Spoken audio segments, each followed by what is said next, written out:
From the New York City area, welcome to the Badass Counseling Show, where the master badass himself, Sven Erlandson, takes you deep and gives balm for the soul, baby.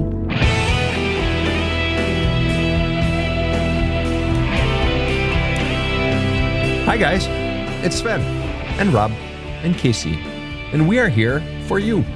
This is an episode of a lightning round of the Badass Counseling Show. Whether you are checking in from Kamloops, BC, or down in New Zealand, or from the Finger Lakes of New York, it's great to have you here with us today. This is where we take listener questions live. Though you are listening to the podcast weeks after this was taped, or maybe months after this was taped, presently, at this exact moment, we are live on YouTube, on Facebook, and on TikTok, and we are taking questions. So we're going to dive right in. Rob has been entertaining the audience for a few minutes here with his antics and shenanigans. I always wanted to be a warm-up guy for TV shows that are being taped. You do just a little bit of stand-up. Everybody's ready to go. They want you on. They want you off. It's a great job. You have been the entertainment today on 2 episodes, Rob. All right. But he's fixed whatever mayhem came in his wake. I'm teasing you, Rob. All right, here we go. Opening question is Bree. And it's a extreme taker. It's a narcissist question. Those of you who do or do not follow Badass Counseling, and whether you have read my book, There's a Hole in My Love Cup, or not, or my other book, Badass Wisdom, I substitute the phrase extreme taker for narcissist. Narcissist is a clinical term. I leave the clinical shit to the clinical people. I am not a clinical person. I'm just a guy who does soul counseling. I've had a practice for 30 years, most of the last 10 of which have been in Manhattan, New York City, except for, of course, COVID. All right. So the opening question is from Bree Campbell. Bree asked the question, why won't extreme takers just let you go? Now, Bree, I'm going to be a little salty in a loving way. And my question is, why won't you block them out? Why won't you take every necessary step to remove them from your life and keep them out of your life, including bringing in the law, if necessary? Now, I'm going to assume, though, for the sake of this question, that you have done everything possible. And I will play the ball as it lies, as golfers like to say. Why won't extreme takers just let you go? I'll tell you the exact reason. The exact reason is because an extreme taker has been taking from you and you have been giving them. In all likelihood, you are some derivative of an extreme giver. And guess what? When you get someone giving to you in the extreme, it feels nice, especially if you are dependent upon the extreme taker, especially if the extreme taker is dependent upon you to satisfy their own feelings of worth, which is part of what an extreme taker is looking towards. Now, Chantel, this goes to answering your question, all right? I'll get to your question. An extreme taker has fundamentally at some point in their life been taught that they don't matter, that their voice doesn't matter. They were taught that they won't get love unless they take it. Now, very often they were deprived of love growing up, or at other times they were the golden child and they grew addicted to all of it. And they don't feel a sense of worth unless they're constantly being praised, constantly being fed attention. All right. And so what they discover, often at a very young age, is that the way to get love is to take it and to hoard it. Because if I give you any love, guess what? That's less for me. So this is person not just operating from a scarcity mentality, but a hoarding mentality. That's what extreme takers or narcissists do. They are hoarding attention, love, affection, money, time, hugs, everything. They want you to fundamentally worship them because that is the only way they feel a sense of worth. They need a constant flow of love. Now, the title of my book is There's a Hole in My Love Cup. We're all going through life trying to get love poured into our love cup. Well, if you've got a hole in your love cup, no amount of incessant love is ever going to be enough to fill the cup. Now, if you're a healed person, when you get love poured into your love cup, it fills up the cup and you feel a sense of I am loved and you feel it inside of you. But if you have a hole in the bottom of your cup, okay, if you have a hole, then the only way you feel loved is when that love splashes around inside of you before passing through you. And if you've been taught that you are dog shit as well, then not only do you have a hole in your cup, but you've got some rocks and manure in there as well. So those represent you feel like shit. You've been taught you are shit. You're no good. So the only way you ever feel loved And worth is when it is passing through you, the love, all right? The attention, the time, the energy, the money, when it is passing through you because it doesn't pool in the bottom. Therefore, you need a constant supply of love passing through you, or you instantly feel absence of love. Okay, is this making sense here? That you need an incessant supply, which is why extreme takers tend to seek, and it's often not volitional. They're often not even aware that they're seeking an extreme giver, but they find extreme givers. And what do extreme givers get out of it? They think that their love, their worth is tied up in how much they give. And they give, hoping to get a little bit in return. In my book, I talk about a relationship camel. That's what an extreme giver is. I don't want to tie too many threads together here, but simply this. The extreme taker doesn't want to let you go. Why? Because they're addicted to all the love that you can give. Because once that extreme giver, once you walk away from them, they feel empty. They feel unloved, unworthy. They don't matter inside. They need you. They need you. They'll treat you like shit to keep you in control, to keep you under their thumb. Just like in the last episode we taped, I was talking about the Taming of the Shrew. Rob reminded me of the name of this great Shakespeare play, that once you control someone, they will bring love at your beck and call. And that's what you were for the duration of your relationship, Bree. So they don't want to let you go because they want you to keep pouring love into them. In fact, they may even have another person that they're dating or in a relationship with. So now they get to have two people giving them love. And at most, either of those two people gets half of their love. But of course, extreme takers don't give love. They take it. They will give only the smallest amount necessary to keep the process of them siphoning love from you going for them. All right, that was a long answer, but I'm really glad we hit it. Chantel, that's got to be starting to clear up something. So you guys heard me mention Chantel. Well, Chantel had a question on the last show, and because she was asking it on TikTok, and I'm going to trust that we are still going on TikTok, I had to pull up a screenshot here. This is Chantel's question.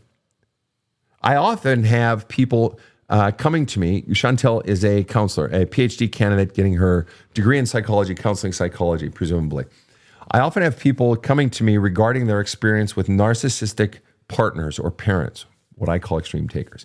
And then they're asking about the soul, quote unquote, or the seed of the soul with the narcissist. In other words, they're asking. So Chantel is saying, I get people coming to me about basically how do I deal with or interact with or what the hell's going on with my narcissist? What's going on in their soul, in the seed of who they are? And so Chantel says, my question is, as someone who counsels people and has experience on that side of counseling, what would you say is the spiritual sort of upset or problem of someone with narcissism or narcissistic tendencies? Because I often hear people want to fix that side of them. Okay. So what's really happening here, Chantel, as I read your question, the way I am interpreting your question is basically what's going on in the seat of the soul. Soul is what? It's this sort of weird ass language, spirit. What the hell are we really talking about? All right. What is really going on in the narcissist is that fundamentally they believe deep down inside, and they're likely not aware of it, or they may be at occasional times, they are experiencing a absence of worth. They've been taught that they don't matter. They have core beliefs inside of them that are disrupting their lives. They have core beliefs inside of them saying, you're unlovable, you're unwantable, you don't matter, you suck, you're no good, you're a piece of shit.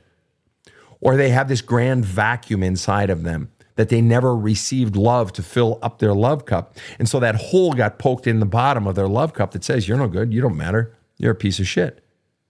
Okay, and so the problem inside of them, to use some other language, is that their inner child didn't just get wounded. Their inner child got the shit kicked out of them by the messages they were taught about themselves early on in life.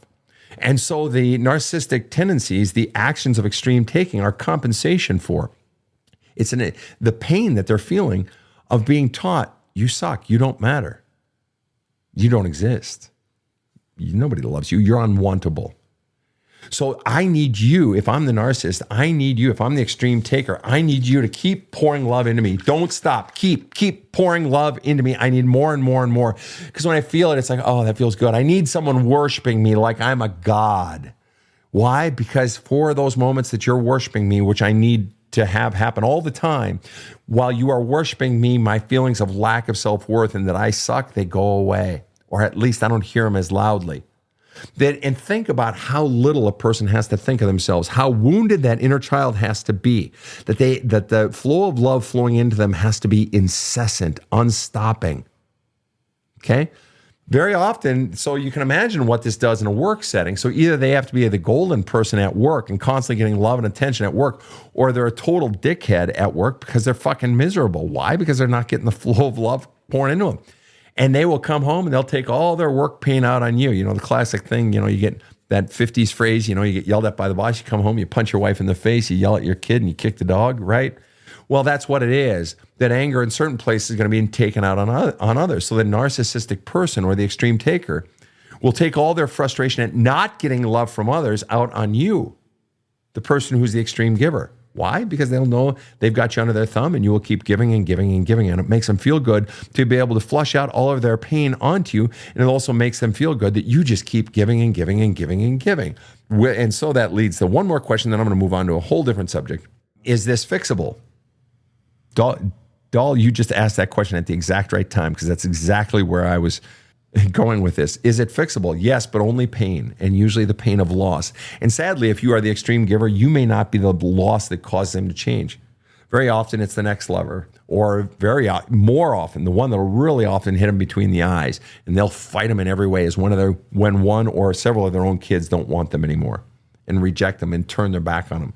That can often be the death blow. Go back, you guys, and listen to our counseling episode from March 23rd of the Badass Counseling Show. All right, podcast. Go back and listen to the episode March 23rd, 2023. It's from a year and a half ago. We had on the show a person recovering from a narcissistic partner. No, wait. Yes, and a person who was a self-admitted narcissist whose wife was about to leave him. We had these two people together. They didn't know each other, and it's one of the most phenomenal episodes we've ever done on this show, March 23rd, 2023. All right. And then Erica asked, well, why would they be worshipped when they lie? Well, let me ask you this. You're asking the wrong question. They would be worshipped. Well, no, that's a great question, actually. Why would they be worshipped when they lie? They would be worshipped because the person who they're in a relationship with has been taught that they only have worth when they are giving love. So the extreme taker that is a narcissist meets the extreme giver, or what I call in my book, a relationship camel. Person who gives and gives and gives. I only need a little bit of love. I can go a long distance on just a little bit of love, just like a camel going through a desert can go a long distance on a little bit of fat and water stored in their hump.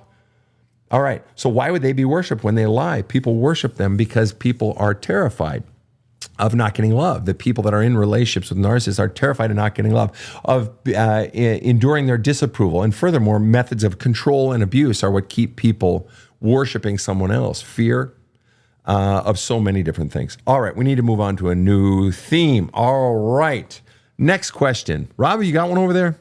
A familiar one, if I may. All right, here we go. Julie asks, how do I process my childhood trauma with my parents who have both passed? I was angry when I was younger, thought I had made peace, but now I realize that's not the case. Yep. Short answer to your question is basically, how do I heal when the parent is dead? Rob, isn't that what we're talking about? Yes, it is. Yeah. This goes to the common myth that I need something from someone in order to heal. More fundamentally, or more pointedly, I need something from the person who committed the crime against me to make my pain from that crime go away. I need my parents who made me believe I am nothing, who made me believe I don't have worth. I need them to acknowledge what they did, to apologize for what they did, or to give me attention, or to give me affection. I need them to give me love that they withheld my entire life. I need something from them, and fucking hell, now they're dead. What do I do? You don't need anything from them. You have been of the belief, and it's natural that you would believe that you do. It is natural because when you were a child, you grew up believing that you sucked, and they were the ones that taught you that. So a child will naturally believe, I'm going to try to win mom and dad's approval because that'll make my pain go away. Yes, it will, but the bottom line is you don't need anything from them in order to heal yourself. What you have to do is go down into the core beliefs that they taught you about them, about yourself. And this is what I wrote my book for. There's a hole in my love cup to literally step you through the process of getting down there. If you have not read this book, you need to read this book. It will kick your fucking ass. It will. It will take you to the ugly, scary ass shit that you have spent your life running from. But it will change your life. But you have to have the willingness to go down there and identify the pains that were caused. And very often it's not the pain that you think it is. So you're asking me about, my parents died and they, taught me X, Y, or Z, and I got to heal that. I got to get something from them. I guarantee the pain that you are running from is rarely the pain that you are actually running from. The pain is much deeper. The messages are far deeper and far more insidious and far more powerful. And you have to get down there and begin to identify the origins, and then allow the feelings that accompany those origins to come out of you. Next question. Hey, Sven, how do I move on from a relationship of 10 years, 2 kids, and she just left? Super confusing. What's interesting to me, it's doable. First of all, let me tell you that, John. What's interesting to me, John, and it's totally fine, but you make no mention of how it feels. You give a sort of a brain statement, not a feeling statement. You said super confusing. In your head, you're trying to understand everything, which makes sense. We're always trying to understand when shit goes awry like that, when there's so much at stake. And maybe she was even telling you she loved you and then she leaves. But what you don't mention is how it feels. And what I would encourage you, what do you do with that? The understanding it, coming to some sort of understanding is something that you're going to be tangling with for a while. It's like when someone dies. I used to be a clergy person, and I've done a lot of funerals in my day. I still do some. And, a lot of clergy will say, well, this person is dead. Don't try to find a reason why. There is no why. And I don't believe that. I believe that ultimately the way we come to terms with the death of someone is we find our own why. And that we churn and churn and churn trying to understand it until we come up with some resolution, until we come up with some sort of context. Whether it would make sense to anyone else or not doesn't matter. That we come to terms, we accept something once we come up with some sort of reason that makes sense to me. Well, it's the same way here with you, John. You're trying to come to some sort of reason that makes sense to you as to why she left. And she's, in all likelihood, not going to give you that reason. That's something you're going to have to sort out for yourself. But if you really want to heal, it's really not about sorting out the reason. It's really sort of allowing yourself to feel everything you feel and being actively and deliberately flushing out all of those feelings. The anger, the rage, the betrayal, the remorse you feel for your children that now they won't have a 2-parent home. The sadness, the hatred, all of those feelings, John, you got to begin the work of flushing those out. And as you guys, I know I'm a broken record, but I strongly recommend you get the book, There's a Hole in My Love Cup, because it takes you through the process of going down into that. And Jasmine follows up over here on TikTok by saying, or we accept that it's just confusing. Well, there's your reason. So you did find your why. Why did this happen? I accept it because it's just confusing. It's just part of the confusion of life, framed with slightly different wording. That's exactly what it is.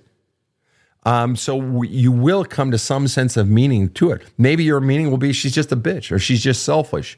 Maybe that will be the why that you come to. But as far as confusing, you can also be working on that in your journaling as well, writing down all of your thoughts about it. But you've got so much churning around inside of you, like clothes inside a clothes dryer, and you need to start pulling the clothes out of the dryer. All right. Okay, next. How do you overcome needing to lie instead of revealing your truth? Well, the question the word in there I'm going to look at is needing versus wanting. A lot of kids grow up. I've done videos on this before on social media. A lot of kids grow up not feeling safe if they tell the truth. And I don't just mean, you'll get in trouble for stealing a cookie.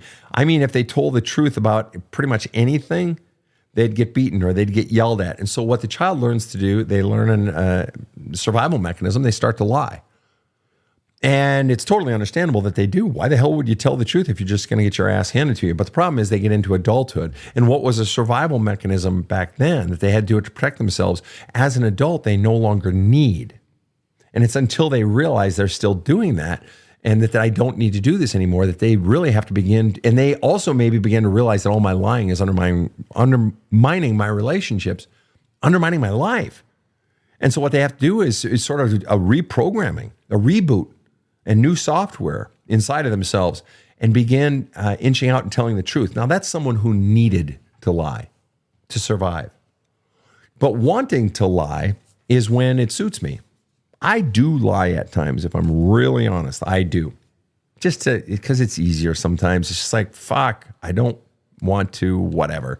And so I'll say, I'm busy, right? Or it doesn't quite feel right or whatever. But if what you're asking here, I can sell is, or Jay can sell, How do you overcome needing to lie instead of revealing your truth? And the mere fact that you don't just mention the needing to lie, you add on the piece about revealing your truth. So instead of revealing your truth implies, when you put that phrase on there, how do you overcome needing to lie instead of revealing your truth? It implies a fear of revealing your truth. And the only way you overcome the fear of revealing your truth is by going inside of you and determining the origins, the messages that you were taught that says your truth sucks. Who you are sucks. Your feelings, your wants, your needs don't matter. Your voice, the voice of your authentic self, the voice of your soul does not matter. You got those messages in your childhood. I guarantee it. I guarantee it. Even if you got the explicit message, you're great, you're wonderful, you can do whatever you want. You got implicit messages from somewhere along the line, somewhere along the line saying to you that your voice doesn't matter. And so not only does it matter, and this can happen from just a controlling parent, a parent who's always telling you what to do, or a parent who's always criticizing. And it doesn't have to be both. It can be one or the other. It can be any number of things. But it teaches you don't trust your own voice. And so it's not only that your voice doesn't matter, don't trust your own voice. And so you've got so much shame accompanying your own inner truth, your voice, your feelings, your wants, your needs. You've got so much shame. You've been taught the insignificance of it, that the idea of putting it out there comes with massive trepidation, fear. Why? If I show you who I really am, you may not like me. You may not want me. You may not love me. The only way you overcome that is by going into what those messages were and where the hell they came from. And it's not pretty work. It does not have to take a long time, but it ain't pretty. And as you hear me say before, and Hannah McQueen, this answers your question, I strongly recommend that you use my book for that. I don't know of a better book on this particular thing, on the idea of healing that inner child. Presently on Amazon, my book, There's a Hole in My Love Cup, on the Inner Child bestseller list. As of this morning, I was number 2. Number 1 is Shadow Journal, but it's just a journaling book. It's very thin, and people who read it say it's not as gratifying as There's a Hole in My Love Cup, and I know that's tooting my own horn, but I don't give a shit what you think of me. I really don't. I want to get this fucking tool out there because it helps people heal. There's a Hole in My Love Cup at badasscounseling.com, and we now have a workbook that goes with it. All right, Rob, you got a question over there from YouTube. I don't want my YouTube folk to feel neglected. If not, I've got more here. I do. I have one from Laura that's interesting. I finally opened up your book, Sven, the topic of twirling. My sister took my twirling state of mind away when she told me the day I was born ruined her life when I was 8 years old. She told me this, and no contact is not working. Wow. Just as a quick primer for those who don't know what Laura means by twirling. In one of the early chapters of my book, I tell a very brief story of I had a home in Minneapolis, first house I owned, and my wife and I and our 2 children were living there, and it was right on Minnehaha Parkway, 2705, 3 doors down from Mellow Glaze Bakery. And Google it, pull it up on Google Maps right now. You'll see exactly what I'm talking about. It's a very simple home, standard Minneapolis 1.5 level home. Anyway, the front windows look out on the parkway. Well, it's a boulevard, so there's a big patch of land out there, roughly the size of half a football field. And our house are on this side, and the other houses, our neighbors, were on the opposite side of that boulevard. So my kids and I, or their mother, and we'd be out there, and the kids were, 5 and 2, okay, or 4 and 1, and you get the math. And sometimes we'd just let them go out there and play on their own. It was very safe, and they knew, cross the street, look both ways before crossing, blah, blah, blah. This was back in the 90s. And I remember looking out one Saturday morning. It was a Minnesota morning in summertime, and the sun was very bright, and it was coming through the very tall oaks and elms and maples. But there's a big patch of open grass, and so the sun is coming through. And if you've ever been to the Twin Cities, Minnesota, there's always a breeze in summertime. And so the trees were sort of flashing the sun, and my son was chasing a ball, as was his Ken. He was a sports kid. And my daughter, she was in a white floral print dress, and she had her shoes off. It's summertime in Minnesota, very short season, and she was twirling. I looked out the window, and she's out there twirling. Blonde hair, tow head, and just twirling. I don't know, 2, 3 years old, whatever she was, twirling. And I had a revelation in that moment. I had an epiphany, and the epiphany was that that's how we come out of the womb. Every child comes out of the womb twirling. No child comes out of the womb believing I suck. Nope. No child comes out of the womb believing I don't matter, I'm unlovable, the world is bad, I'm unwantable. No child. And my background is in early childhood spiritual development. I've lectured at the graduate level in that field and the undergraduate level. My mother's field was early childhood education. She taught professor at the graduate level. All right. So this is one of the things that I do. All right. And it hit me. We all come out twirling, believing in our own sense of worth. That means if you don't believe in that now at 32 or 69, it means because someone between the womb and right now implanted a lie into you that you suck. Okay? And so when Laura, this is a long explanation, but it's an apt one, and I don't think I've ever really explained it on the show. When Laura says, I stopped twirling, basically from a very young age, when my sister at 8 years old told me, or I was 8 years old, when my sister told me that basically I ruined her life by being born. Because basically, you can imagine, and I'll reference the Andrew Gold song, Only Boy, the Only Child. Great song, Andrew Gold, The Only One, The Only Child, something like that. Great song, tells the story perfectly. That Laura's older sister had been getting all the attention until Laura was born, and she has resented her ever since. But what's the question that she associates here? Or is she just telling her story there? Well, she's saying that no contact isn't working, so what might work?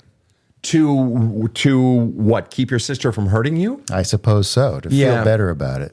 In all honesty, Laura, what your sister doesn't realize or doesn't want to realize, she's aware of the logic that you didn't do anything. You didn't do anything wrong. But what this really indicates, Laura, is that your sister finds it easier to blame you than to blame the parents. Now, a lot of people are going to say, oh, there he goes, blaming the parents. Well, let's just look at the logic of the situation. Whose responsibility is it to make two children feel loved? If it is a two-children home, is it the younger sibling's job to make the older sibling feel loved? No. Is it the older sibling's job to make the younger sibling feel loved? No. We teach our children respect and love, but though they don't have the solemn obligation. The solemn obligation lands squarely on the shoulders of the people who birthed these children. So if your sister by age 8 is feeling deprived of love, that has nothing to do with you. She is blaming you for a crime you didn't commit because she doesn't want to blame her parents. You're an easy target. You're a cop-out. You're a willing victim. And she's fucking you over. And it ain't fair. And I would honestly stand up to her and I would tell the truth. I didn't do this. And you know damn well I didn't do this. Mom and dad did it. And you choosing me to stick your shit on is a cop-out because you're a fucking coward who doesn't want to look at the source. I was a fucking child. I was a baby. And you're going to blame me? So, Rob, as you read this question, do you read it as Laura is trying to block out her sister or the sister is trying to block out Laura? No, she's trying to block out her sister. She's saying, I'm trying to go no contact with her. I'm not feeling any better. And now she says, confronting her brings out more negativity and her false rumors that she spread throughout the family are false, but no one cares. Yeah, and the bottom line is, Laura, at some point you've got to heal your longing for her approval, and you've got to go down to the original wound of that, and also the longing for family's approval.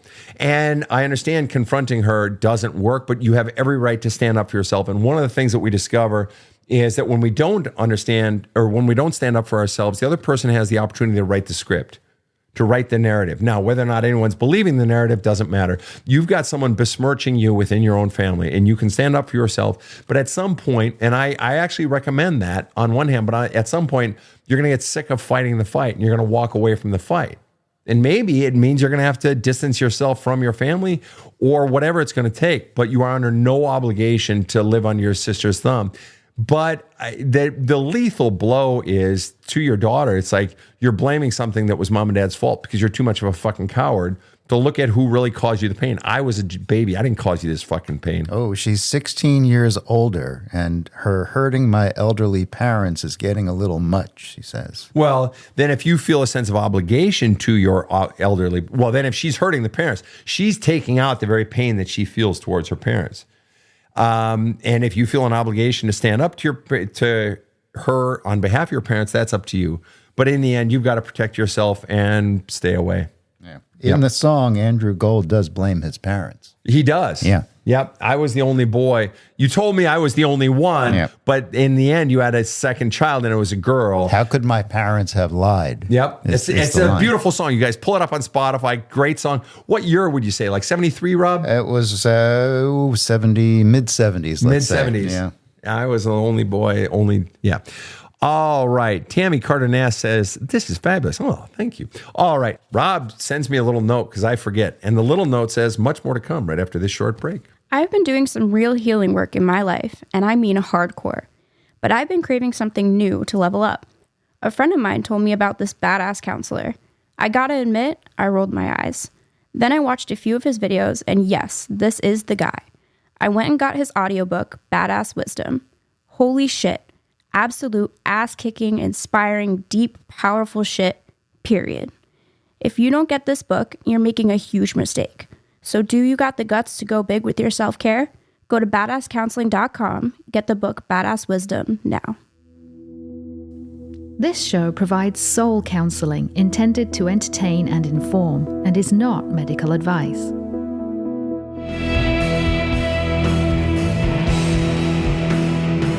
Now, back to the badass. Hello, welcome back to the lightning round where we are taking question and answer. We're actually taking questions and hopefully giving worthwhile answers. Bernice, yes, we are taking questions. Right there on our break, I had to take a little sip. I have a little thing of medicine that I have with me. And the color of it, of course, is this color that made me think of, do you remember those stories, Rob, of, was it David Carradine? David Carradine, former star of Kung Fu. Yeah. Was he the one that used to drink his own urine? Although Steven Seagal used to do that as well, right? Those were some tough guys in some really bad movies. Yeah. And although I loved that show growing up. By the way, people, I had a memory this week, and I want to share this. This has nothing to do with anything, but I had a memory because for whatever reason, I was reminded of one of my favorite shows growing up, early to mid 70s. And it started out like this. You're going to love this, Rob. Hannibal Hayes and Kid Curry, two most successful outlaws in the history of the West. In all the banks and trains they robbed, they never shot a man, which made our two latter-day Robin Hoods pretty popular with everyone, except the banks and the railroads. Can you name that show, Rob? Elias Smith and Jones. Yes. Stars were Ben Murphy and Peter Duell. Then Peter Duell left, and I believe it was Roger Davis, who had originally done the narration. That I memorized that when I was like 5 years old. I just thought that was the coolest thing. That was such a great show. I've forgotten that open, but good for you. Yeah, because that was on at about the same time as Kung Fu with David Carradine, and then the urine that I was just drinking, which isn't urine. It just looks like urine. All right. Here we go. Jay Kinsell says, if anyone hasn't read his book, it is hard as hell, but it could not be more valuable. Thank you, Jay Kinsell. I appreciate that. The book is There's a Hole in My Love Cup. You can get it at badasscounseling.com. And as of literally today, the workbook is available with it as a companion that has added content. Okay. Wheelie asked the question, how do I change my core beliefs? You start by identifying them. But here's the problem, Wheelie. You can't see them. Now, I know you're like, okay. And do you have an imaginary friend, Sven, too? Yes. Right. And no, you have to identify them. And people can't see their own core beliefs. And that's why they are operating and undermining your life. That's why maybe you can't get your career started, even though you have big aspirations. Or maybe you have a lot of gusto for something and then it peters out. Maybe you use the word self-sabotage. You're not sabotaging yourself. No. Beliefs were taught to you about yourself that are embedded deep inside of you that undermine you despite all your willpower and all your efforts. And you have to have the right tools to identify these. I had never honestly heard a book that talked about core beliefs. And I read, when I was in my 12-year suicidal depression, I read roughly 1,000 books in all fields, from theology to spirituality to New Age to philosophy to psychology. I read so many fucking books. And I took little bits and pieces here and there, but in the end, what I realized was my background, my field of study, where I taught at the undergraduate, graduate levels and so forth, it boiled down to core beliefs that fundamentally what undermines our lives is the shit we were taught about ourselves. And if you could see it, you would excise it. That's why people can't fix their own core beliefs without getting help of identifying what the hell they are. I don't know of anyone else that operates in the field of core beliefs. And I'm not talking about God shit. The God shit is secondary to the primary question. And for those of you who are religious people, let me remind you, the choice of believing or not believing in God is the second question. What's the first question? Free will.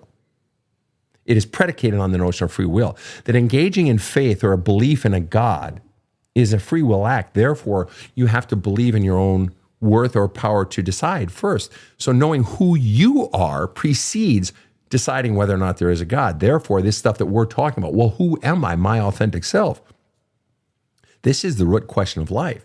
And so it gets down into this notion of core beliefs. So how do you change your core beliefs? Again, I'd have to spend the next several hours explaining it to you, or just get the book. There's a Hole in My Love Cup. I lay it out front to back, stem to stern, soup to nuts. All right, here we go. Any tips for 20-year-old men? 3 question marks. I was raised by mainly women. Well, what's fascinating right there is that you set it up coming to a man for advice to a young man, and you want me to know that you were raised by women, telling me that you're wondering, is there something I'm missing in being raised by women? Might there be advice or input that you can give me, Sven, that I might not have gotten from women, or that a man might have taught me? I'm going to tell you something. I don't know the women that you were raised by. I know the women I was raised by. Very, very wise old women. In fact, my mom's mom. My mom was a deep, wise old woman. And in our group on Facebook, the Badass Counseling Group, there are about 35,000 members. I put up a post last night of my mother about 2 months before she died, and her and me interacting in her kitchen. Died at 93. And she was a wise woman. She's the one that taught me the power of deep questions, the power of the right question at the right moment. She was the one that I grew up listening to, teaching how to counsel. Dad too, but especially mom. But her mom, in her 70s, was the wise old woman on a Native American reservation on the west side of Lake Mille Lacs, outside of Onamia, Minnesota, on the reservation of the Mdewakanton Sioux and the Mille Lacs Band of Ojibwe. They actually shared land, and she was the wise old woman and the proctor of the chapel. In her 80s, you'll appreciate this, Rob, my grandmother lived on a Jewish Christian commune as the wise old woman. So I come from a long line of very strong, very deep spiritual women. And Joker, man, my dad was a pastor, but all the men in my line are kidders. Anyway, you asked the question, any tips for 20-year-old men? I was raised mainly by women. I'll tell you what, you're going to get a tip from me that you're not likely to get from a lot of men. And it's based on the name of my business, the name of all my social media handles, a couple of my books, and that's the word badass. All right? We hear it a lot. It's a common phrase nowadays. It's been around for a long time. It's nothing new, but it's much more, it's right in the heart of common parlance nowadays, right? It's in the American Vulgate and, English language Vulgate for that matter. And we think of badass. If you're a lot of men, badass means you're tough and you're macho and you're a hard ass and you're an ass kicker and all that shit. That's not badass. That's a phony. If you are getting the message that you always need to be tough, Ian, if you're getting that from men, and there is no shortage of young men nowadays telling even younger men that they need to be tough and how to be a man. And so that's like these guys in their mid-30s telling, 19-year-old boys and 17-year-old boys or 20-year-old young men what it means to be a man. For all the old dudes listening, and by old dude, I mean just over 40, not my age at 50, going to be 57 in a month, or Rob's age, just 1 or 2 years older than me. But for those of us over 50, over 60, over 70, whatever, 35 is pretty fucking young. No insult to the 35-year-olds, but the notion that you have a fully complex understanding of what it means to be a man, it's like your biggest learning is yet to come. Okay. So what I'm getting at, Ian, is being a badass isn't about always being tough and putting on a manly face and gut it out and feelings are for pussies and all that shit. No, being a true badass. You want to know why that's not badass? Because that's based on an utterly arbitrary definition that says men are just this. They're just tough. You just got to be tough and feelings don't matter. It's utterly arbitrary. We're on some fucking rock out somewhere in a fucking universe. How is that the lone definition? And yet, what do we know? We know that every one of us has been given a multitude of feelings. That in any given moment, you can feel sad, mad, glad, angry, melancholy, blue, peace, calm, excitement. All of those are just the natural sort of plethora of human emotions. Therefore, as I see it, a real badass is not someone who says, no, half of those feelings are pussy feelings. Those are girl feelings. Why? It seems to me a real badass isn't someone who succumbs to another person's idea of what it means to be a man, but someone who just feels what they feel moment to moment, who gives themselves permission. You're so tough. You're so strong that you let yourself be soft if you're feeling soft. You let yourself cry if you're crying, if you feel like crying, if you're sad. You let yourself get excited. You're not always grim-faced. And there are going to be plenty of people trying to teach you, Ian, that being a man means just always being tight-lipped or just tough all the time, or you got to work, as if that's the lone definition of, no, a true badass. As I see it, a true man is really no different from a true woman. That you have the courage to be authentic, moment to moment. That you're so in tune with your authentic self down deep inside of you that you hear it speaking. Some people call it intuition. Some people call it self. Some people call it higher power. Some people say that's where the voice of God speaks to them. I call it soul. And the only thing that keeps you disconnected from soul is other people's ideas of who you are, what your value is, or what your value isn't. If you want to be a real man, you need to get out all the messages that tell you don't be who you are, that want to tell you what it means to be Ian. Only you can know.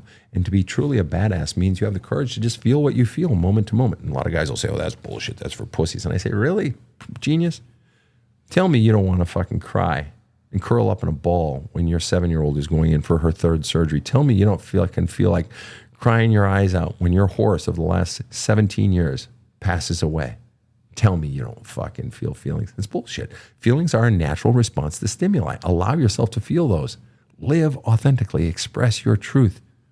Have the courage to just become authentic and flush out of you. And the sooner you do this, Ian, the happier you'll be. You want to know what happens in my counseling practice? I get people in their 30s, 50s, 70s, 80s even. No lie. And we do the work of diving down deep to find all those bullshit messages they were taught about themselves. And I extract them. And I do it very, very quickly, usually in a couple of sessions. And then it's about rebuilding after that deconstruction. And one thing that I hear repeatedly when I'm dealing with someone in their 40s or their 60s is simply this: God damn it, why didn't I do this when I was in my 20s? I've just wasted the last 30 years of my life, or I've just wasted this amount or that amount. I wish I had done it when I was younger. Ian, you are asking the exact right question. If you have the balls to do this work now and go into the ugly, scary ass shit deep inside of you that you can't see right at this moment, if you have the balls to do that work and flush out all those messages that are not you, that you can't even see right now, this particular day, you will live so much longer and so much happier. And that brings up one more idea on this notion of the sooner you do the healing in your life, whatever age you are. Are you all familiar with the notion of compound interest? Of course you are, right? That if you save, if you sock away $10 every day and start doing that when you're 18, $10 every day, and just put it in a, even a low yield interest situation, or put it in the S&P 500, whatever, that money is going to grow huge. Why? Because you started younger. So it's growing longer. Well, I want you to think of pain the same way. Imagine you take out a loan at 20 years old for $100,000. All right. And you think, God, now I'm saddled with my business that I was going to build went out of business, so now I'm stuck with the $100,000 debt. Well, imagine carrying that same debt till you're 40. Well, now you've got the original $100,000 debt, plus you've got 20 years of interest. Pain is the same way. If you're a young person who had a lot of pain in childhood, was taught a lot of shit about them, maybe you were abused, mishandled, mistreated, neglected. When you're 20, whether you acknowledge it or not, you are experiencing a massive amount of internal pain. But you may not go to therapy. A lot of people may not go to therapy at 20. They think, oh, I can handle it. I'm tough. And you can, on one hand. but you can't. Now, give that same amount of pain 20 years later to the 4-year-old, just like, or 40-year-old, just like that $100,000 debt 20 years later. Give that same amount of pain that 40-year-old has now been carrying on, that same amount of pain, but has been carrying it for 20 extra years. That's like compound interest, man. It's infinitely worse at 40 because it has worn you down by 40. It has ground to a halt your belief that you can handle it. And that's why people often aren't in, it's not until they're 40s or 50s or 60s that they finally are willing to go into the deep, deep work because they've been ground to a halt. They've been ground to dust. But that also means on this notion of compound interest, Ian, it also means this. And I realize that I'm going very long with a lot of questions today, but these are some really great questions. That means that healing is also compound interest. If you do the healing work now, that means you're not waiting until you're 45. That means you've got 25 years of fucking joy. You've got 25 years to build a career based on your authentic self rather than building a career that's meant to be a fuck you to your mom who never believed in you, or building a life that's meant to be, gee, now if I accomplish all these things, I'll get dad's approval. You have the ability to compound the interest of a happy life, of a sense of self, of a life built on authenticity rather than response to the negative messaging I received as a child. So in that vein, you need to get the book, There's a Hole in My Love Cup. Go to badasscounseling.com. Rob? Long answer, but worth every second, in my opinion. You're very gracious. And Tammy Nash says over on Facebook, wise young man to want to ask this question. I'm telling you, Ian, you have no idea how many people are envious of you right now if you're willing to do the work, because a whole lot of them wish they had done it at your age. All right. Boho Girl says, don't look for anyone's approval but your own, kiddo. Purple Phoenix says, I'm doing self-discovery at 54. All right. Stephanie. Okay. So now we've got a question coming from Stephanie over on TikTok. And Stephanie says, and this is a great question coming from a woman. And I'm assuming a woman based on the picture and the name. Forgive me if I'm taking liberties I shouldn't take. Stephanie says, how can I be soft? All I know is how to be strong because I have to be. You know what I love about this? One of the things I talk about, I've just finished making a new course on my courses page on my website. It's a course on dating. It's called Badass Dating. I have Relationship on the Rocks course. I've got Healing Your Soul course. I've got a bunch of courses there on the website. And I've just finished one on dating. It's not up yet for sale. But I talk about this notion of, I tell the story that having counseled people for many, many years, one of the phenomena I see is women in their late 30s, early 40s who come to me and I hear two refrains repeatedly. I guess a refrain is repeated, sorry. Two phrases repeatedly said. One is, Sven, I'm tired of being strong. It's interesting, isn't it? I'm tired of being strong. It's exhausting. But it's not just the notion of being strong. It's what Stephanie is getting at here. How can I be soft? What's hard about having to be strong all the time and carry everybody, or having so many responsibilities, or having to, or sort of stuff down all my feelings or whatever. I just got to be tough. I got to grit through it. I got to survive. I got to move forward. Is that you're not being allowed the full expression of your authentic self, which is, to Stephanie's point, the soft as well. So what Stephanie is really answering is the counterpoint to Ian's question, or my answer to Ian's question. It's this notion of strong and soft. It's this notion that the authentic human being is just who they are, the strong, the soft, the weak, the strong, all of those things. And you're asking, how can I be soft? Stephanie, down deep inside you have core beliefs that say you need to live in fear. And that's why you're strong. You're afraid of failing. You're afraid of stopping. You're afraid of not being liked. You're afraid of all that pain and sadness inside of you. And this is a common refrain I see in a lot of people, but especially a lot of women.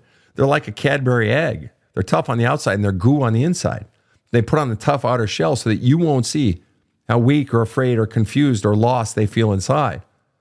And the only way you unleash your soft side is by going deep inside and beginning to get out of you the pain that is in you, the sadness that is in you, but especially identifying the core beliefs you were taught about yourself, that you don't have worth. Because it's very often that we put on that hard shell to protect the belief that I don't matter, that I'm not good enough. I'm not going to let anybody see my soft side. Not only do I have to be strong, but I'm afraid of someone seeing my soft side or someone seeing my flaws because they won't like me.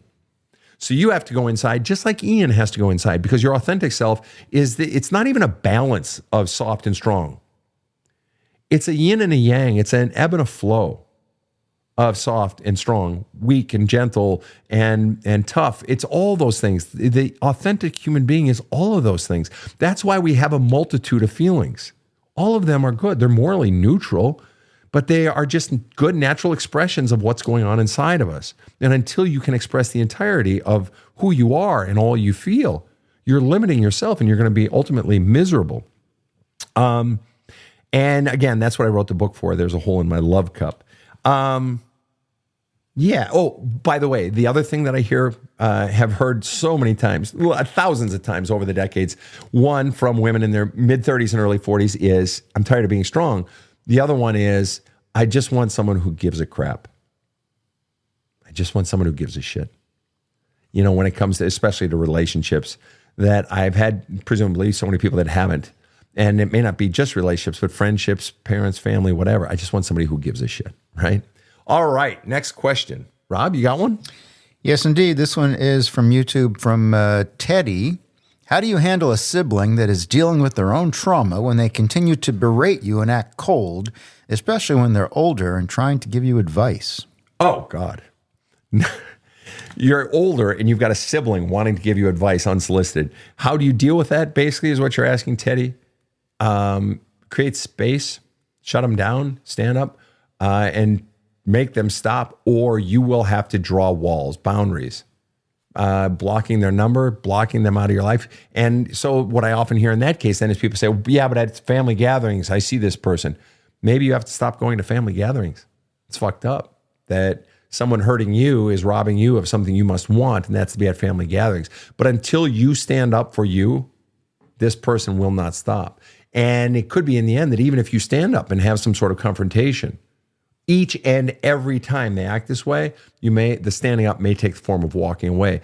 But you have to understand, people, that training someone how to treat you, we teach people how to treat us. It's very much, whatever the person is, male, female, non-binary, whatever, that when you're teaching someone how to treat you, it's really like training a dog. It really is, in some ways, very little different. I have 4 dogs in summer, 3 during winter, because my son's dog spends the summer up at camp at our house and likes to swim and all these things. And so we have 4 dogs. And I know from dogs and having raised just a few, I'm no expert, but when that dog is a puppy and it's going pee-pee on your wood floors, if you don't clean that pee-pee, it's going to stain your floor, right? Then you got to have it resanded and restained, blah, blah, blah. Point is, every single time that little puppy goes pee-pee, is acting as a pee-pee puppy on the pee-pee pad. Maybe even going poo-poo, saying you've got a poo-poo pee-pee puppy. Anyway, come on, I get a little bit of an alliteration. I can have a little fun. If you don't pick up that puppy and take them out every single time, or if another member of the family looks at the puppy and allows the puppy to go pee-pee there on somewhere other than on the pee-pee pad, then that dog is getting mixed messages. If you, for instance, I don't like when my dogs bark in the house, all right? I have hardwood floors and the sound just fucking echoes. And 3 of the 4 dogs don't bark in the house, but one, Oscar, barks in the house, drives me nuts. So I have to consistently, teach him how to be quiet. But if I'm the only one doing it and other members of the house are not doing it, then Oscar is getting the message. Sometimes it's okay to bark in the house. Sometimes it's not. I'm going to do it anyway and roll the dice. They're getting mixed messages. So if you are wanting someone to treat you differently, you have to confront them at every turn. And like the puppy, Teddy says he does live with this sibling and doesn't have the ability to leave. Oh, God. Then you absolutely have to stand up for yourself. You have to change your mentality. And I'm willing to bet you got the core belief at some point along the line that you need to be silent. Somewhere this person got power over you that they are now exerting over you. And the only way that this is going to stop, if you have to live with this person, the only way it's going to stop is by you standing up. You can't be afraid of the confrontation. You can't back down. There's an old quote. Was it from Godfather 2? Power cannot be given, it must be taken. I don't necessarily always agree with that, but you are going to have to exert your power. You're going to have to stand up in the belief that you matter in every confrontation, every time, and shut it down. You can't back down, because here's what happens. Right now, you've got a power imbalance. They have a little bit of power over you, maybe a lot. And so when you stand up for yourself, when you escalate to equalize the power or even exceed a little bit to get them to stop, they are going to escalate even higher. And if you meet them at that, they're going to escalate higher. Why? Because in the past, every time they escalated, they got you to back down. They got their foot right back on your throat. And so what you have to be willing to do is not be afraid to escalate beyond them and do it consistently until they get the message, oh shit, there's a new sheriff in town. And this is something I tell people who are in marriages where there is a power imbalance, particularly with an extreme taker, if you're an extreme giver, that this person is used to, they have this power imbalance and you're on the shit end of the power imbalance. And every time you stood up for yourself, people will say, oh, I stand up for myself all the time. Yeah, but you back down, don't you? Well, he does this. Or, yeah, but she always goes crazy. So it's just like, it's not worth it. Okay, exactly. They know that if they go crazy, they know if they yell or throw things or hit you, that you'll back down. And it's not until you're willing to stand up and not back down, even if not backing down means getting out of there and going to stay with your aunt who lives in, South Dakota. Whatever it is, that until you are willing to no longer back down, until you are willing to stand up for yourself and equalize or exceed their power, until you begin standing up for yourself from this belief system that I matter and doing it every time, they're not going to change. But once they sense it changing, they go into oh shit mode. Once they realize you're leaving, then they'll claim to have been healed and changed all at once. And then that's a whole different cycle of things that I've explained on other shows. But they'll try to win you back because they realize you found your power, and that scares the shit out of them. All right. Someone says, how do you stop escalating? Walk away.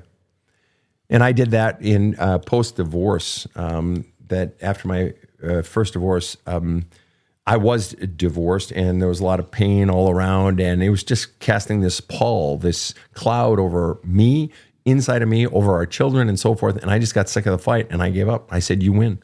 I let her tell whatever story she wanted to tell. I let her, and she was pouring poison into my kids' ears for years and into my family, turned some of my family against me and so forth. And I just walked away and I accepted the loss. I took the loss. Am I saying I earned it? Hell no. Did I do things wrong? Yeah, but nothing to justify all the things she did. But I just said, okay, you can write the narrative however you want to write it, because all I want is for this cloud to be done. And I walked away from the fight and I took it on the chin. But here we are 25 years later, and I have a wonderful relationship with my kids. Started about 10, 15 years ago, right?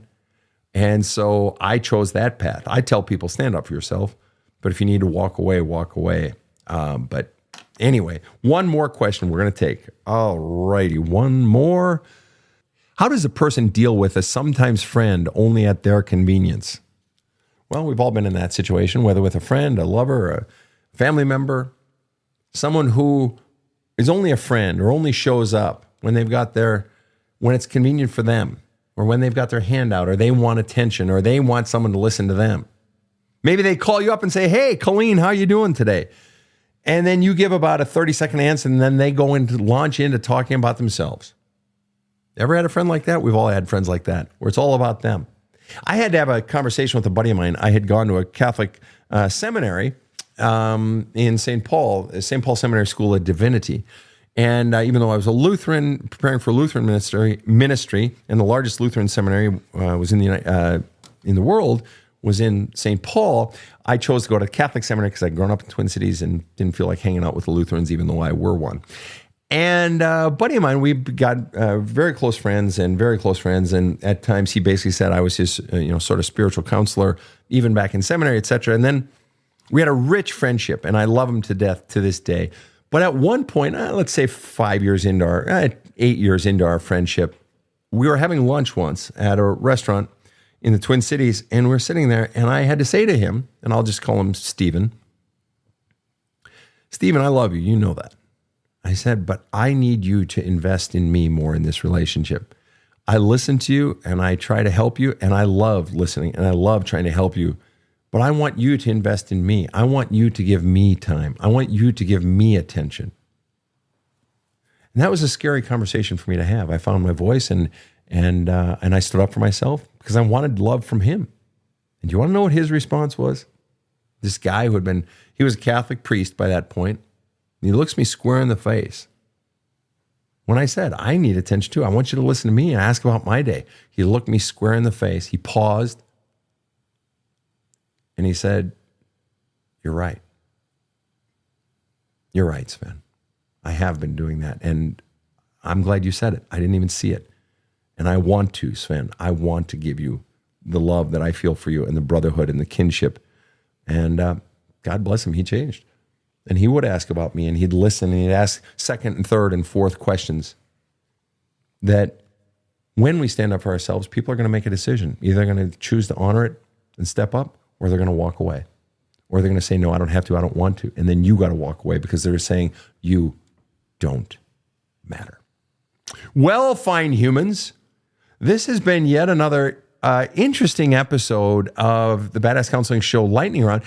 It was interesting for me, Rob, because I never let myself go that long on multiple questions. Maybe on the occasional one, but I felt like I went long on a few of them. You know what it told me? What's it told that? me you were a good dad. Well, I don't know about that, but it's very gracious of you. Thank you. Thank you very Seriously. much. Yeah, I mean, you were a great dad, and we are all, as parents, hopefully striving to be deliberate. That was my mother's word in parenting. She raised 6 kids, and it's the notion of deliberate parenting. Are you studying books? Are you taking classes? Are you being deliberate about what's coming out of your mouth? Are you being deliberate about your distribution of time and energy and attention? Are you prioritizing the child, but not over-prioritizing the child? And I want to make one note here. My dad was clergy. My mom was a teacher who ended up becoming director of education and then eventually at several very large churches, and then ended up teaching early childhood education at the graduate level. And one of the things that I'm most grateful for, hear me closely, folks, is we would have family dinner, 6 o'clock every night, all 8 of us, 6 kids, 2 adults. And then very often, not always, Dad would go back to church in the evening because he had classes to teach or groups to lead or meetings to hold. And then whoever's night of the kids always did the dishes. It was whatever kid's night to do dishes. And Mom then would very often, you would see the long phone cord strung into the bedroom off of the kitchen. And Mom would be in there counseling someone, likely one of the parishioners from the church, someone needing help. It was always that way. You didn't get much time with Mom and Dad after dinner at night. All right? You did your homework or do whatever the hell you want to do. We were each left to govern ourselves. And I'm so glad they gave that to us. I'm so glad that ministry and their work was so important to them. I'm so glad, listen to this one, folks, that prior to my 10th grade year of high school, I can count on 1/2 of one hand the number of sporting events. And I was a 4-sport athlete, and I was in theater and orchestra and all that. I can count on 1/2 of one hand the number of athletic events that either of my parents went to before age 15. They never came to our games, never came to my practices like people do nowadays. And I am so grateful that they never did. Do you want to know why? Because I was playing for me. I wasn't playing for them. What they taught me by working in the evenings for people in service of humanity and, serving their God, and also by not coming to all our sporting events. You want to know what they taught me? They taught me that I wasn't the center of the universe. They taught me that I wasn't the most important thing in their lives. They taught me that family was not the most important thing. What they taught me was, and mind you, as you've heard me say before, I was hugged every single day of my life by both my parents. I was given a kiss. I was told that I was loved every single day of my life by both my parents. We ate good food. We always had 3 vegetables on the table as well as meat and starch and so forth. Ate well. We were told that we were loved. We were listened to. We felt heard. But once their own children were fed and clothed and had love conveyed to them, my parents felt they had an obligation to serve those who didn't have food, who didn't have love, who weren't told that they were proud of, someone was proud of them, who didn't have a roof over their head, that the children are loved. Now they have their lives, the children have their lives, and we're there and we support them and so forth. But there are people who don't get that, and we feel an obligation to humanity, to the widow, the orphan, the outcast, to make sure they get loved, to put systems in place, to fight for those people. And I am so glad they taught me that. My entire life is oriented on that value system, that our obligation isn't just to me and my own, that the strong have a responsibility for the weak, the rich have a responsibility for the poor, we all have a responsibility for the widow, the orphan, the outcast, the hurting, the alone, the afraid. Why do you think Rob is sitting in that chair right now, people? Rob the Rocket, who does hours and hours, tens of hours of editing every week to put up 2 episodes a week. I have the easy job. Rob does all this work. He doesn't get paid shit. He doesn't get paid anything. We don't have sponsors. This is a volunteer effort by 3 people, 3 grown-ass adults. All of us, almost all of us over 60. I'm not quite yet. We do it because we're trying to help people. Rob is a God guy, and he does it in service to God, in service to people, service to humanity. Those are his values, my values, KC's values, deep valued woman. All right? What are you doing for more than just you and yours? What are you teaching your children about your own obligation to humanity, to someone other than your own children? Even though, of course, that's a high priority as well. All right, enough of that.